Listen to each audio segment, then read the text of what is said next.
ಎಷ್ಟು ಸೊಕ್ಕಿರಬೇಡ ಅವಳಿಗೆ. ದೊಡ್ಡವರು ಚಿಕ್ಕವರು ಅನ್ನೋ ಮರ್ಯಾದೆ ಇಲ್ಲದೆ ಆ ಥರ ಮಾತಾಡ್ತೀನಿ.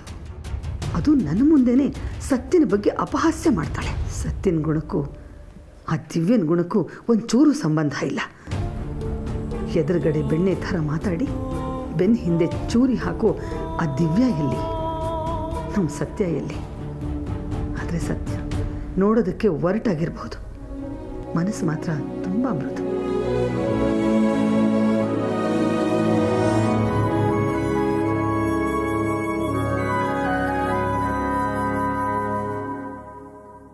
ದೇವರಾಟ ಅಂದರೆ ಇದೇ ಇರಬೇಕು.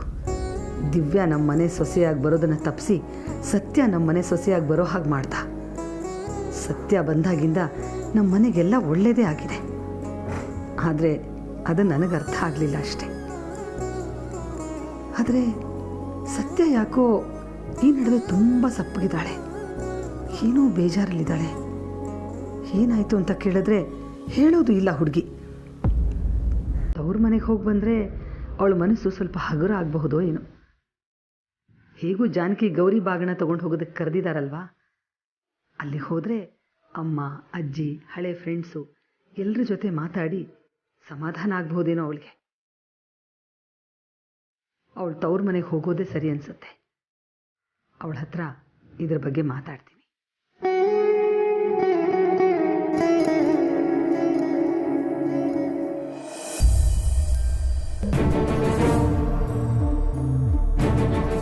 ಕಾಫಿ ಅಲ್ಲಿಡು.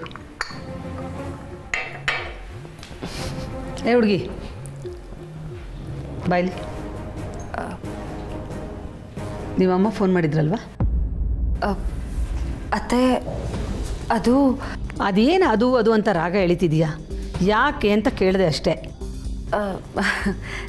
ಏನಿಲ್ಲ, ಸುಮ್ಮನೆ ಮಾತಾಡೋದಕ್ಕೆ ಅಂತ ಕಾಲ್ ಮಾಡಿದ್ರಷ್ಟೇ. ಹೌದಾ, ಅಷ್ಟೇನಾ? ಹಾಂ. ಸುಳ್ಳು ಹೇಳೋದನ್ನು ಯಾವಾಗಿಂದ ಶುರು ಮಾಡಿದೀಯಾ?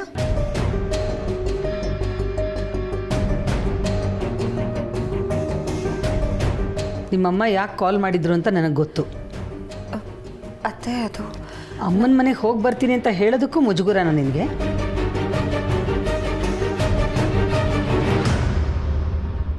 ಯಾಕೆ ಬರಲ್ಲ ಅಂತ ಹೇಳಿದೆ ನಿಮ್ಮ ತಾಯಿಗೆ? ನನ್ನ ಹತ್ರ ಈ ವಿಷಯ ಯಾಕೆ ಹೇಳಿಲ್ಲ ನೀನು? ಹಾಗಲ್ಲ ಅತ್ತೆ, ಹಬ್ಬ ಹತ್ತಿರ ಬಂತಲ್ಲ, ಇಲ್ಲೂ ತುಂಬ ಕೆಲಸಗಳಿರುತ್ತೆ, ಅದಕ್ಕೆ ಬರೋದಿಲ್ಲ ಅಂತ ಹೇಳಿದೆ. ಅದಕ್ಕೋಸ್ಕರನೇ ನಿಮ್ಮ ಹತ್ರನೂ ಏನೂ ಕೇಳಲಿಲ್ಲ. ನೀನಿಲ್ಲದೆ ಇಲ್ಲಿ ಏನೂ ನಡೆಯಲ್ಲ ಅಲ್ವಾ? ತಲೆ ಹೋಗುವಂಥ ಕೆಲಸ ಇಲ್ಲೇನಿದೆ? ನೀನು ನಿಮ್ಮಮ್ಮನ ಮನೆಗೆ ಹೋಗಿ ಬರಬಹುದು. ಅಲ್ಲ ಅತ್ತೆ, ಕಾರ್ತಿಕ್ಕು.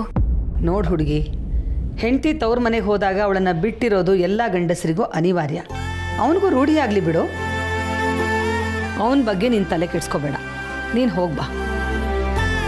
ತಾಯಿ ಮನೆಗೆ ಹೋಗದೆ ಇರೋ ತ್ಯಾಗ ಏನು ಮಾಡಬೇಡ.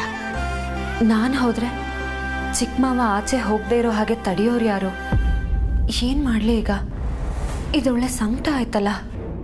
ಏನು ಯೋಚನೆ ಮಾಡ್ತಿದ್ಯಾ? ನಿಮ್ಮ ತಾಯಿ ಮನೆಗೆ ಹೋಗೋದಕ್ಕೆ ಯಾರನ್ನೂ ಪರ್ಮಿಷನ್ ಕೇಳಬೇಕಾಗಿಲ್ಲ, ಹೋಗಿ ಬರಲ್ಲ ಅಂತ. ಹೋಗ್ತಾ ಇದ್ದೀನಿ ಅಂತ ಹೇಳಿದ್ರೆ ಸಾಕು.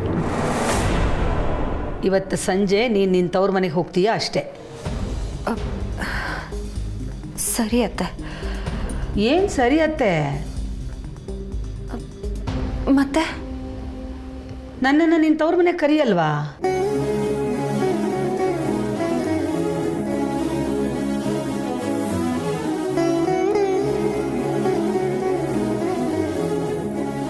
ಇದೇನೇನಮ್ಮ ನಿಮ್ಮ ಮನೇಲಿ ನಿನ್ನ ಕಲಿಸ್ಕೊಟ್ಟಿರೋದು?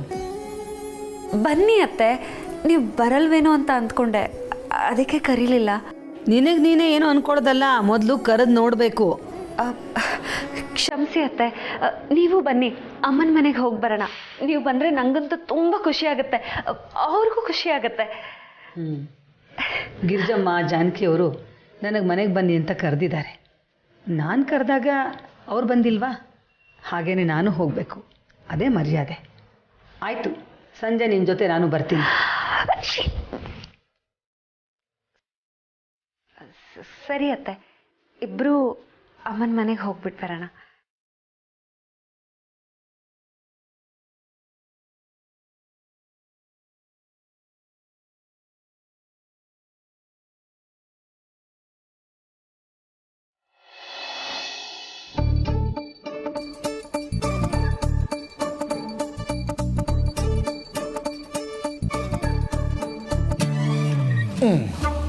ಏನು ಮೇಡಮ್, ಲಂಚ್ ಬಾಕ್ಸ್ ಇವತ್ತು ಇಲ್ಲೇ ಕೊಡ್ತಾ ಇದ್ದೀರಾ? ಅಮೂಲ್ ಬೇಬಿ, ನನಗೆ ಕೆಲಸ ಇದೆ ಬಿಡು. ನನಗೂ ಕೆಲಸ ಇದೆ ಸತ್ಯ, ಆದರೆ ಅದು ನಿನ್ನ ಜೊತೆ. ಇದೇ ಆಗೋಯ್ತು ನಿಂದು, ಬಿಡು. ಸತ್ಯ ಗಂಡನಿಗೆ ಟೈಮ್ ಕೊಡ್ದಿರ ಹೆಂಡತಿದೀರ್ನ ಹೀಗೆ ಮುದ್ದು ಮಾಡ್ಬೇಕಂತೆ. ಅವಾಗ ಅವ್ರು ದಾರಿಗೆ ಬರ್ತಾರಂತೆ. ಯಾವ ಪುಣ್ಯಾತ್ಮ ಇದನ್ನ ಹೇಳಿದ್ದು? ಏ ಶಾಂತಂ ಪಾಪಂ, ಅವ್ರ ಬಗ್ಗೆ ಹಂಗೆಲ್ಲ ಕಿಂಡಲ್ ಮಾಡಬಾರ್ದು. ಅವ್ರ ಹೆಸರು ಶ್ರೀ ಶ್ರೀ ಶ್ರೀ ಶ್ರೀ ಕಾರ್ತಿಕ್ ಮಹಾನಂದ ಸ್ವಾಮಿಗಳು ಅಂತ. ಅಯ್ಯೋ, ಅವ್ರು ಹೇಳಿರೋದಾ? ಹಾಗಂದ್ರೆ ಆ ಮಾತನ್ನ ಕೇಳಲೇಬಾರ್ದು. ಸತ್ಯ. ಅಮೂಲ್ ಬೇಬಿ, ಸುಮ್ಮನೆ ಟೈಮ್ ವೇಸ್ಟ್ ಮಾಡಬೇಡ. ಆಫೀಸಿಗೆ ರೆಡಿ ಆಗು. ಲಂಚ್ ಬಾಕ್ಸ್ ತೊಗೊಂಡು ಹೋಗೋದು ಮರಿಬೇಡ. ಬಾಕ್ಸಲ್ಲಿ ಸ್ನ್ಯಾಕ್ಸ್ ಹಾಕಿದ್ದೀನಿ, ನಿನಗೆ ಹಶ್ವಾದ್ರೆ ಅದನ್ನು ತಿಂದ್ಕೊ. ಅದು ಇದು ತಿಂದು ನಿನ್ನ ಹೆಲ್ತ್ನ ಹಾಳು ಮಾಡ್ಕೋಬೇಡ, ಮೊದಲೇ ಹೇಳಿದ್ದೀನಿ. ಸತ್ಯ, ನನ್ನ ಹೆಲ್ತ್ ಹಾಳಾದ್ರೆ ಅದನ್ನ ನೋಡ್ಕೊಳಕ್ಕೆ ಯಾರಾದರೂ ಬೇಕಲ್ವಾ ಸತ್ಯ? ನಿನ್ನ ಕೇರು ನನ್ಗೆ ಅರ್ಥ ಆಯ್ತು ಬಿಡು. ಏ ಲೂಸು, ನಾನು ಹೇಳಿದ ಹಾಗಲ್ಲ. ಕೆಲವ್ರಿಗೆ ಒಳ್ಳೇದಕ್ಕೆ ಹೇಳಿದ್ರು ಅರ್ಥನೇ ಆಗಲ್ಲ. ನಾನು ಹೋಗಿ ಹೋಗಿ ನಿನ್ನ ಹತ್ರ ಮಾತಾಡ್ತಿದ್ದೀನಲ್ಲ. ಬಟ್ಟೆ ಬೇರೆ ಪ್ಯಾಕ್ ಮಾಡ್ಕೋಬೇಕು. ಬಟ್ಟೆ ಪ್ಯಾಕ್ ಮಾಡ್ಕೋಬೇಕಾ? ಯಾಕೆ? ಸುಮ್ಮನೆ. ಸುಮ್ಮನೆನಾ? ಅದೇನು ಅಂತ ಕರೆಕ್ಟಾಗಿ ಹೇಳ್ಬಾರ್ದಾ? ಸತ್ಯ, ನಾನು ಮಾತಾಡ್ತಾ ಇರೋದು ಕೇಳಿಸ್ತಾ ಇದೆಯಾ? ಹ್ಞೂ, ಕೇಳಿಸ್ತಾ ಇದೆ. ಮತ್ತೆ ಸುಮ್ಮನೆ ನಿಂತಿದೆಯಲ್ಲ, ಅದೇನು ಅಂತ ಕರೆಕ್ಟಾಗಿ ಹೇಳು. ಅಮೂಲ್ ಬೇಬಿ, ನನಗೆ ಮಾಡೋದಕ್ಕೆ ತುಂಬ ಕೆಲಸ ಇದೆ. ಬಟ್ಟೆ ಎಲ್ಲ ಪ್ಯಾಕ್ ಮಾಡ್ಕೋಬೇಕು. ಯಾಕೆ ಸತ್ಯ, ಎಲ್ಲಿ ಹೋಗ್ತಾ ಇದ್ದೀವಿ? ನಾವಿವತ್ತು ಅಮ್ಮನ ಮನೆಗೆ ಹೋಗ್ತಾ ಇದ್ದೀವಿ. ರಾತ್ರಿ ಎಲ್ಲ ಅಲ್ಲೇ ಉಳ್ಕೊಂಡು ನಾಳೆ ಬರ್ತೀವಿ. ನನಗೆ ವಿಷಯ ಹೇಳೇ ಇಲ್ಲ. ಈಗ ಹೇಳ್ತಿದ್ದೀನಲ್ಲ. ಅಲ್ಲ ಸತ್ಯ, ಇದನ್ನ ಮೊದಲೇ ಹೇಳಿದಿದ್ರೆ ನನ್ನ ಬಟ್ಟೆನೂ ನಾನು ಪ್ಯಾಕ್ ಮಾಡಿರ್ತಾ ಇದ್ದೆ. ಇವಾಗ ನೋಡು, ನಾನು ಆಫೀಸ್ಗೆ ಹೋಗ್ತಾ ಇದ್ದೀನಿ, ನನ್ನ ಬಟ್ಟೆನೂ ನೀನೇ ಪ್ಯಾಕ್ ಮಾಡಬೇಕಾಗತ್ತೆ. ನಿನ್ನ ಬಟ್ಟೆನಾ? ಯಾಕೆ? ಏನ್ ಸತ್ಯ, ನಿನ್ಗೇನು ಶಾರ್ಟ್ ಟರ್ಮ್ ಮೆಮೊರಿ ಲಾಸಾ? ಇವಾಗ ತಾನೇ ಹೇಳಿದ್ಯಲ್ಲ ನಾವು ನಿಮ್ಮ ತವ್ರ ಮನೆಗೆ ಹೋಗ್ತಾ ಇದೀವಿ ಅಂತ. ಓ, ನಾವು ಅಂತ ಅಂದ್ರೆ ನಾನು ನೀನು ಅಂತ ಅಂದ್ಕೊಂಡ್ಯಾ? ಮತ್ತೆ ಇನ್ಯಾರು ಅನ್ಕೊಬೇಕು? ನಾವು ಅಂದರೆ ನಾನು ಮತ್ತೆ ಸತ್ಯ ಅಂತ.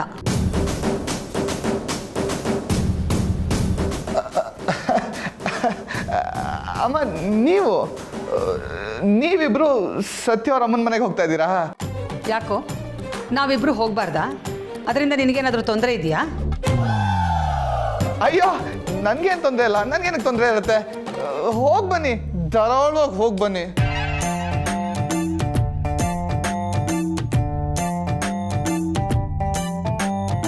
ಅಯ್ಯೋ, ನನಗೆ ಬಿದ್ದಿದ್ದ ಕನಸು ನಿಜ ಆಗೋ ಥರ ಇದೆಯಲ್ಲ.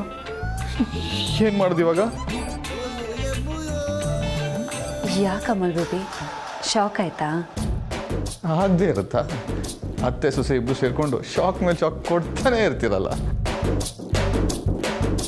ಅದೇ ತಲೆ ಬಿಸಿ ನನಗೆ. ಏನಾದರೂ ಮಾಡ್ಕೊಳ್ಳಿ, ನಾನು ಹೊಡ್ತಾ ಇದ್ದೀನಿ. ಬಾಯಮ್ಮ. ಏಯ್, ನಿನ್ನ ಮುಂದೆ ನಿಂತ್ಕೊಂಡಿಲ್ವೇನೋ ಅವಳು? ಅವಳಿಗೂ ಬಾಯ್ ಹೇಳು. ಬಾಯ್.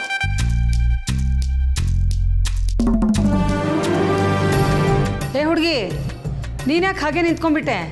ಬೇಗ ಬೇಗ ಪ್ಯಾಕಿಂಗ್ ಮುಗಿಸ್ಕೋ, ಹೊರಡೋಣ. ಹ್ಞೂ ಅತ್ತೆ.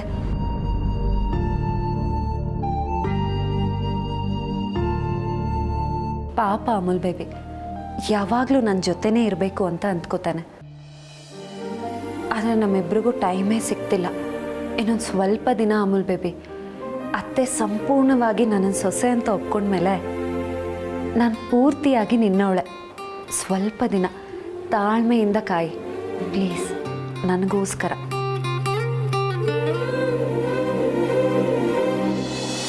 ಅತ್ತೆ, ಇದ್ರ ಜೊತೆಗೆ ಬಳೆನೂ ಇಟ್ಬಿಡ್ಲಾ? ಹಾಂ, ಇಟ್ಬಿಡು. ಸತ್ಯ ಬಂದು ಅದನ್ನೆಲ್ಲ ತೊಟ್ಕೋಬೇಕು ಕಣೆ. ಅವ್ರ ಮನೇಲಿ ಬೀರು ತುಂಬ ಚಿನ್ನದ ಬಳೆಗಳಿರುತ್ತೆ.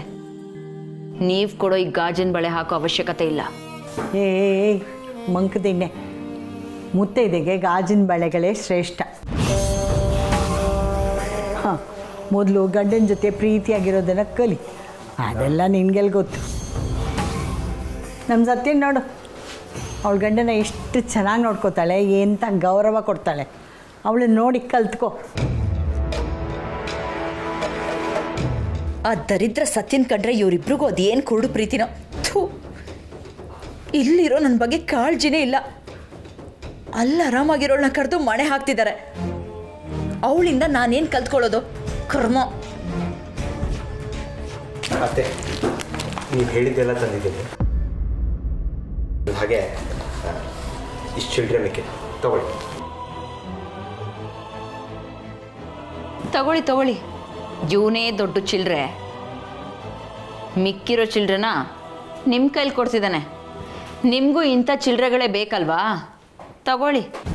ದಿವ್ಯಾ, ತೆಪ್ಪಗಿರೋ, ಇಲ್ಲಾಂದ್ರೆ ನನ್ನ ಕೈಲಿ ಒದೆ ಬೀಳುತ್ತೆ ನಿಂಗೆ. ಬಿಡಿ ಅತ್ತೆ, ನಾವಾದರೆ ಚಿಲ್ಲರೆ ವ್ಯವಹಾರ ಮಾಡ್ತೀವಿ. ಆದರೆ ಕೆಲವೊಬ್ಬರು ಮನೆಯಲ್ಲಿಟ್ಟಿರೋ ದುಡ್ಡನ್ನು ಕದ್ದು ಶೋಕಿ ಮಾಡ್ತಾರೆ. ಅಷ್ಟೊಂದು ಚಿಲ್ಲರೆ ಶೋಕಿ ನಮಗಿಲ್ಲ.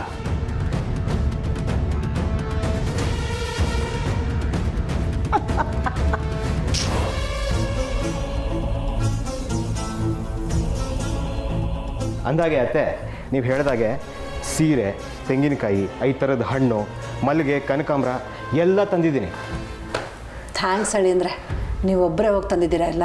ಹೇ, ಥ್ಯಾಂಕ್ಸ್ ಯಾಕೆ ಅತ್ತೆ, ನಮ್ಮನೆ ಕೆಲಸ ಮಾಡೋದ್ರಲ್ಲಿ ನನಗೆ ತುಂಬ ಖುಷಿ ಇದೆ. ಮಾಡಲಿ ಬಿಡಮ್ಮ. ಬಿಟ್ಟು ಊಟ, ಇರೋಕ್ಕೆ ಜಾಗ ಇಷ್ಟೆಲ್ಲ ಸಿಕ್ಕಿದ್ಮೇಲೆ ಇದನ್ನ ಮಾಡಲೇಬೇಕಲ್ವಾ? ಈ ಥರನಾದರೂ ಉಪಯೋಗ ಆಗಲಿ. ಏ, ಹಾಗೆಲ್ಲ ಮಾತಾಡ್ತಾರೇನೆ? ಅವರು ನಿನ್ನ ಗಂಡ. ಅವ್ರು ದುಡ್ಡನ್ನೆಲ್ಲ ನಮಗೋಸ್ಕರ ಖರ್ಚು ಮಾಡ್ತಾ ಇದ್ದಾರೆ. ಏನು ಕೋಟಿ ದುಡಿತಿದ್ದಾನೆ ಅನ್ನೋ ಥರ ಬಿಲ್ಡಪ್ ಕೊಡಬೇಡ. ಹೋಗಿ ಚಿಲ್ಲರೆ ಜೊತೆ ತಗ್ಲಾಕೊಳಲ್ಲ, ಕರ್ಮ.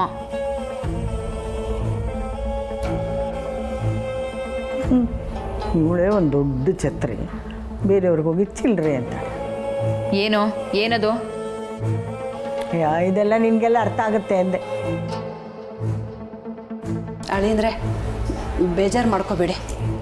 ದಿವ್ಯಾ, ಅಳಿಯಂದ್ರ ಬಗ್ಗೆ ಇನ್ನು ಒಂದೇ ಒಂದು ಮಾತಾಡಿದ್ರು ಅಳಿಯಂದ್ರ ತೆಂಗಿನಕಾಯಿ ತಂದಿದ್ದಾರೆ, ಅದರಲ್ಲಿ ಈಡ್ಗಾಯಿ ಹೊಡೆದ್ಬಿಡ್ತೀನಿ. ಅತ್ತೆ, ಹೋಗಲಿ ಬಿಡಿ ಪಾಪ, ನೀವ್ಯಾಕೆ ಸಿಟ್ಟು ಮಾಡ್ಕೋತೀರಾ? ಕೆಲ್ಸಕ್ಕೆ ಬಾರದೇ ಇರೋನು ನಾನಲ್ಲ ದಿವ್ಯಾ, ನೀನು. ಮೊದಲಿಗೆ ನಾನು ಸುಳ್ಳು ಹೇಳಿದ್ದೀನಿ, ಮೋಸ ಮಾಡಿದ್ದೀನಿ, ನಂಬಿಸಿದ್ದೀನಿ, ಎಲ್ಲ ನಿಜಾನೇ. ಆದರೆ ಈಗ ಸಂಪೂರ್ಣವಾಗಿ ಬದಲಾಗೋದಕ್ಕೆ ಟ್ರೈ ಮಾಡ್ತಾ ಇದ್ದೀನಿ.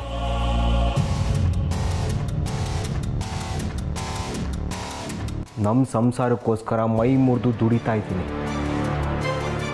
ಮನೇಲಿರೋದಕ್ಕೆ ಜಾಗ ಕೊಟ್ಟಿರೋ ಈ 2 ಅಮ್ಮಂದಿರಿಗೋಸ್ಕರ ನಿಯತ್ತಾಗಿದ್ದೀನಿ.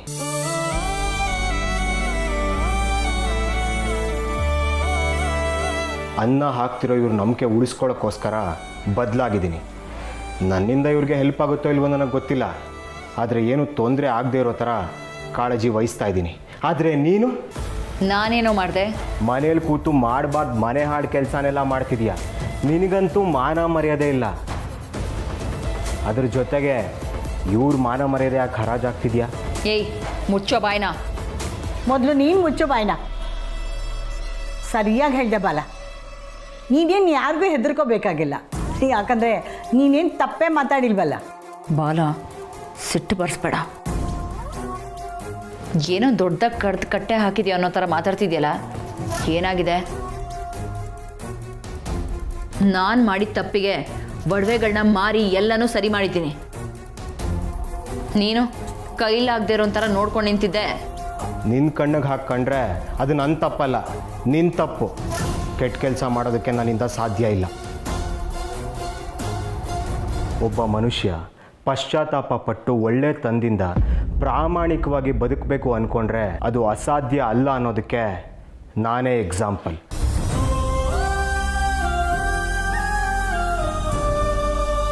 ಅಜ್ಜಿ ಅತ್ತೆ ಮಾತು ನನ್ನನ್ನು ಒಳ್ಳೆ ದಾರಿಲಿ ನಡೆಸ್ತಾ ಇದೆ.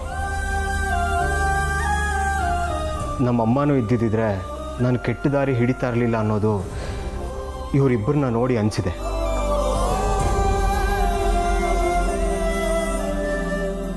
ಇವ್ರ ಜೊತೆ ನೀನು ಇಷ್ಟು ವರ್ಷದಿಂದ ಇದ್ದರೂ ಯಾಕೆ ನೀನು ಹೀಗಾದೆ? ಯಾಕೆ ನೀನು ಬದಲಾಗ್ತಾನೆ ಇಲ್ಲ ಅಂತ ನನಗೆ ಗೊತ್ತಾಗ್ತಾನೆ ಇಲ್ಲ ದಿವ್ಯಾ. ನೀನು ಅದು ಯಾವಾಗ ನೆಟ್ಟಿಗಾಗ್ತೀಯೋ, ನಿನಗೆ ಯಾವಾಗ ಬುದ್ಧಿ ಬರುತ್ತೋ ನನಗೆ ಗೊತ್ತಿಲ್ಲ. ಇಷ್ಟು ದಿನ ನನಗೆ ಬಯಕೆ ನಿಮ್ಗಳ ಜೊತೆ ಆ ಸತ್ಯ ಇದ್ಲು, ಇವಾಗ ಈ ನನ್ನ ಮಗ ಸೇರ್ಕೊಂಡಿದ್ದಾನೆ.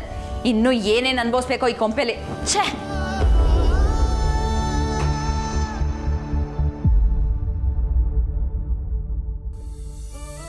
ಏನು ಬಾಲ, ನಮ್ಮ ದಿವ್ಯನ ಬಾಯನ್ನೇ ಮುಚ್ಚಿ ಕಳಿಸ್ತಲ್ಲ. ಭಲೆ ಭಲೆ, ಬೇಷ್ ಬೇಷ್. ನಾನು ಅವಳಿಗೆ ಹಾಗೆಲ್ಲ ಬೈದೆ ಅಂತ ದಯವಿಟ್ಟು ತಪ್ಪು ತಿಳ್ಕೊಬೇಡಿ. ಈಗಿಲ್ಲಿ ಸತ್ಯ ಇಲ್ಲ, ನೀನೇ ಅವಳು ಗಂಡ, ನೀನೇ ಅವಳಿಗೆ ಬುದ್ಧಿ ಹೇಳಬೇಕು ಅಂತ ಹೇಳಿದ್ರಲ್ಲ, ಅದಕ್ಕೆ.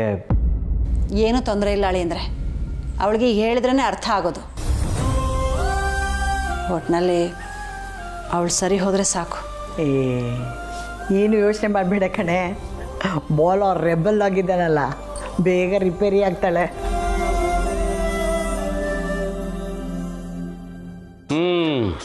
ಅಂತೂ ಎಷ್ಟೋ ವರ್ಷಗಳ ಮೇಲೆ ಬೇರೆಯವ್ರ ಮನೆ ಉಳ್ಕೊಳ್ಳೋ ಸಾಹಸ ಮಾಡ್ತಾ ಇದೀಯ.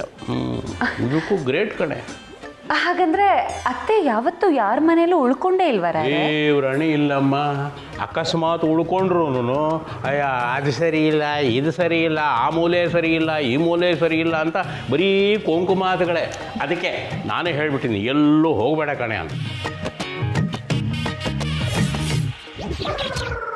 ಅವಳಾಯಿತು, ಅವಳ ಮನೆ ಆಯಿತು, ಇಷ್ಟೇ ಅವಳು ಪ್ರಪಂಚ. ಈಗ ನೋಡು, ಸೊಸೆ ತವ್ರ ಮನೆಗೆ ಹೊರಟು ನಿಂತಿದ್ದಾಳೆ. ಇಷ್ಟರಲ್ಲೇ ಗೊತ್ತಾಗುತ್ತೆ ನಿನ್ನ ಮೇಲೆ ಎಷ್ಟು ಪ್ರೀತಿ ಇದೆ ಅಂತ ಅವಳಿಗೆ.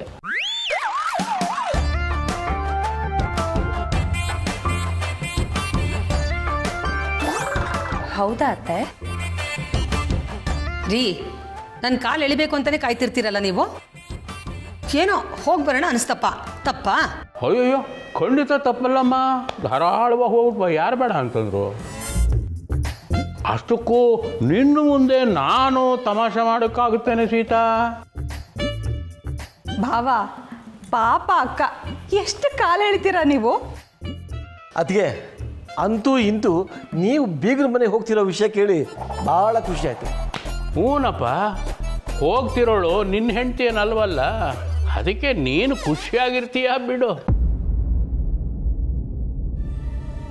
ನಿಜ, ನಾನು ಈ ಮನೆಯಿಂದ ಒಂದು ರಾತ್ರಿ ಹೊರಗಡೆ ಇದ್ದಿದ್ದು ಎಷ್ಟೋ ವರ್ಷನೇ ಆಗೋಯ್ತೇನು. ಆದರೆ ನೀನಿಲ್ಲದೆ ಒಂದು ರಾತ್ರಿ, ಒಂದು ಇಡೀ ರಾತ್ರಿ ಹೇಗೆ ಕಳೆಯೋದು ಸೀತಾ? ವಿರಹ ನೂರು ನೂರು ತರಹ.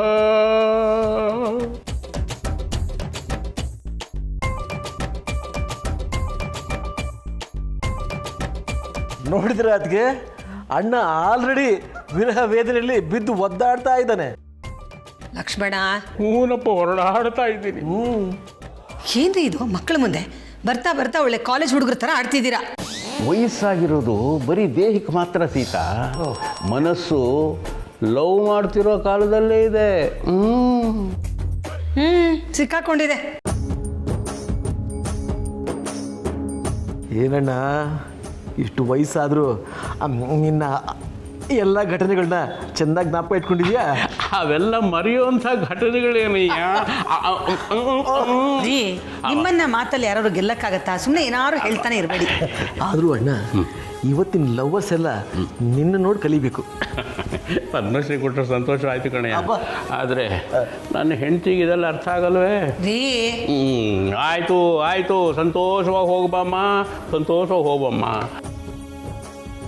ಸತ್ಯ, ನನ್ನ ಹೆಂಡತಿ ಆದರೆ ನಿಮ್ಮ ಅತ್ತೆನ ಸಂತೋಷವಾಗಿ ಕರ್ಕೊಂಡು ಹೋಗಿ ಸುಖವಾಗಿ ಕರ್ಕೊಂಬಮ್ಮ.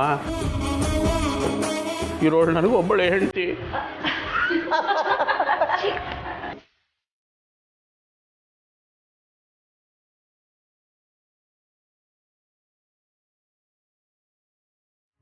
ಜಾನ್ಕಿ, ಅಯ್ಯ ಮುಗಿತಾ ನೀನು ಕ್ಲೀನಿಂಗು? ಅಷ್ಟು ದಿನ ಅದೇ ಮಾಡ್ತಿದ್ದೀಯಲ್ಲ. ಮಾಡ್ತಾ ಇದ್ದೀನಿ ಅತ್ತೆ. ಸರಿ, ನಾಳೆ ಏನೇನು ಮಾಡಬೇಕು ಅಂತ ಅಂದ್ಕೊಂಡಿದ್ಯಾ? ಇನ್ನೂ ಅದ್ರ ಬಗ್ಗೆ ಯೋಚನೆ ಮಾಡಿಲ್ಲ ನಾನು. ಅಮ್ಮ ಮಾರಾಯ್ತಿ, ನೀ ಏನಾದರೂ ಮಾಡ್ಕೋ, ಆದರೆ ಶಾವಿಗೆ ಪಾಯಸ ಮಾಡೋದನ್ನು ಮಾತ್ರ ಮರಿಬೇಡ. ಸತ್ತಿದ್ಗೆ ಶಾವಿಗೆ ಪಾಯಸ ಅಂದರೆ ತುಂಬ ಇಷ್ಟ ಕಣೆ. ಅದನ್ನು ಮರಿತೀನ ಅತ್ತೆ? ಈಗಾಗಲೇ ನಾನು ಶಾವಿಗೆ ಎಲ್ಲ ಹುರಿದು ಹಾಲು ಕಾಯಿಸಿ ಇಟ್ಕೊಂಡಿದ್ದೀನಿ. ಅವಳು ಬಂದ ತಕ್ಷಣ ಬಿಸಿ ಬಿಸಿ ಪಾಯಸ ಮಾಡಿಬಿಡ್ತೀನಿ. ಆಯ್ತಾಯ್ತು, ಅದ್ರ ಜೊತೆಲಿ ಹಪ್ಪಳ, ಸಂಡಿಗೆ, ಬಾಳ್ಕ ಇದನ್ನೆಲ್ಲ ಕರೆದಿಡು. ಇದೆಲ್ಲನೂ ಅವಳಿಗೆ ಇಷ್ಟ ಕಣೆ. ಸರಿ ಅತ್ತೆ. ಗಂಡ ದಿಕ್ಕಿಲ್ದೇ ಇರೋ ಈ ಮನೆಗೆ ಇಷ್ಟು ವರ್ಷಗಳು ಗಂಡಾಗಿ ನಮ್ಮನ್ನೆಲ್ಲ ಸಾಕಿದ್ದಾಳೆ ಕಣೆ. ಕಷ್ಟಪಟ್ಟಿದ್ದಾಳೆ. ಇನ್ನು ಮುಂದೆ ಆದರೂ ಅವಳು ತುಂಬ ತುಂಬ ಸುಖವಾಗಿರಬೇಕು ಕಣೆ. ಯಾರ ಹಣೆಯಲ್ಲಿ ಏನು ಬರ್ತಿದೆಯೋ ಅದೇ ಆಗೋದು. ನೀವು ಬೇಡ್ಕೊಂಡಿದ್ದ ತಕ್ಷಣ ಯಾರ ಹಣೆ ಬರನೂ ಬದಲಾಗಲ್ಲ. ಎಸ್ಪೆಷಲಿ ಆ ಸತ್ಯಂದು. ನನ್ನನ್ನು ಹೀಯಾಳಿಸಿ ಆ ಸತ್ಯನ ಹೋಗ್ಲಿಕ್ಕೆ ತಕ್ಷಣ ಎಲ್ಲನೂ ಬದಲಾಗುತ್ತೆ ಅಂತ ಅಂದ್ಕೊಂಡಿದ್ದೀರಾ? ನೀವು ಅದೆಷ್ಟೇ ಸತ್ಯನ ಜಪ ಮಾಡಿದ್ರೂ ಅಷ್ಟೇ, ಎಲ್ಲನೂ ಅವಳು ಕೈ ತಪ್ಪು ಹೋಗುತ್ತೆ. ಹೋಗೋ ಥರ ನಾನು ಮಾಡ್ತೀನಿ, ನೋಡ್ತಾ ಇರಿ.